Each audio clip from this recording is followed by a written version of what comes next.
ছেলে এমনি ভালো, চাকরি বাদ হয়েছে, এটা সরকারি আইন মোতাবেক বাদ হয়েছে।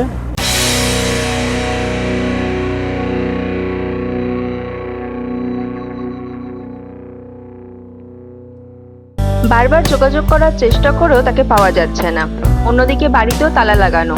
শনিবার সন্ধ্যায় দাগী অযোগ্য শিক্ষকদের তালিকা প্রকাশের পর থেকেই মালদার জালালপুরের আজাদ আলী মির্জার সঙ্গে যোগাযোগ করা যাচ্ছে না।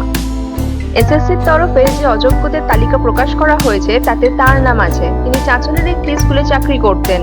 স্থানীয় পঞ্চায়েত প্রধান আব্দুল বারিকের দাবি, আজাদ খুবই ভালো, নিয়ম অনুযায়ী চাকরি গিয়েছে তার, তাই এখানে ওনার কিছু বলার নেই। আমি আর আগে লিস্টে বের হয়েছিল তো শুনেছিলাম আজাদ মির্জার নাম বাদ হয়েছে। ছেলে এমনি ভালো, চাকরি বাদ হয়েছে, এটা সরকারি আইন মোতাবেক বাদ হয়েছে।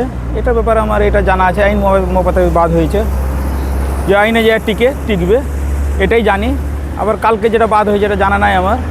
যখন শুনলাম যে আইনের ওটাতে বাদ যাচ্ছে, কিন্তু ছেলে হিসাবে ভালো, আমার এলাকা হিসাবে আমি পরিচিত, চিনি, জানি। কোথায় চাকরি করতে? চাকরি কোথায়? খড়গাঁয়ে জানা।